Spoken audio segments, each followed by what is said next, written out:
Hey guys, how's it going? This is Dilmer again and welcome back to my channel. So I was thinking about a cool topic to talk, and that is, so you might be thinking that your game is really bad, or your game doesn't look as good as you thought you were going to be able to make it look, and you always, you're scratching your head right now and thinking, okay, how can I build an amazing looking game? And when I started making games, I started with not knowing anything about art, not knowing even to how to use Photoshop or how to use artistic tools that will help me boost some of my creativity. And so I'm here to tell you that you can actually make something so simple that it looks super beautiful, and it will not look beautiful overnight. It takes time, it takes a lot of iterations to get to that point.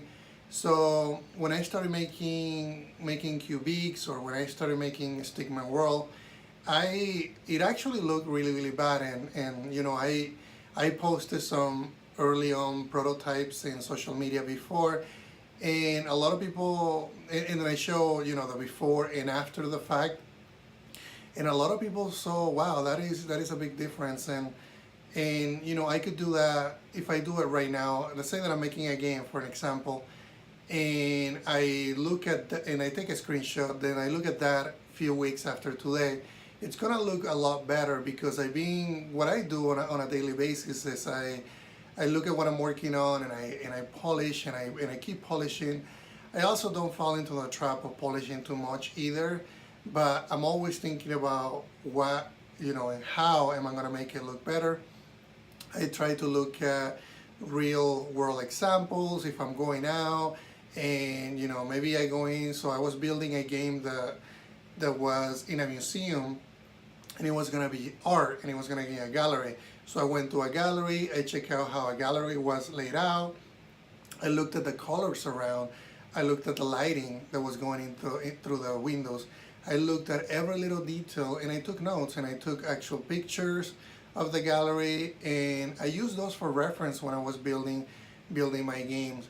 So the other thing that I also think is very important for people to understand is that your game, when you're starting your game, it's not going to look pretty. And especially if you're a developer like me, and you start with not having a good eye for art. And that's how I started. I started with not having a lot of good eye for making something beautiful.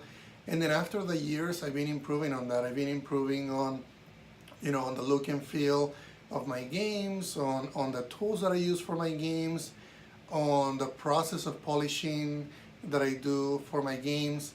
And the thing that I also found super interesting is that I was also spending way too much time polishing a game, and I wasn't actually getting anything done.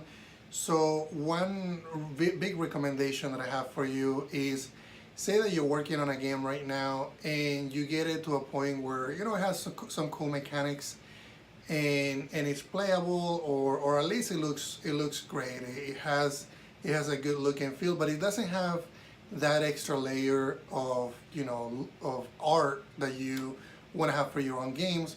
So what do I do? What I normally do is I take a screenshot of that, and that could be the UI, that could be the gameplay. So take a couple of screenshots, save those screenshots to your computer, open up something like Photoshop, or if you have GIMP, open up GIMP, or any tool that you're comfortable with as far as like an art design tool. So I open it up, I open a screenshot, and I have that. What I use is Photoshop, so I have that in Photoshop, and I create a few layers on top of the gameplay, and I start tweaking the colors. So I start tweaking, if it's a UI piece, I might add UI right on top of that screenshot.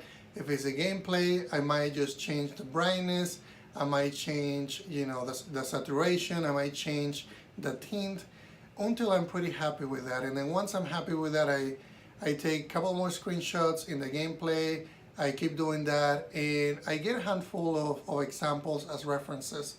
And then by the end of the week, I normally go through and I actually apply those changes into the game, and I'm pretty happy. And I'm pretty happy because I was able to get to the look and feel that I wanted to have in the game.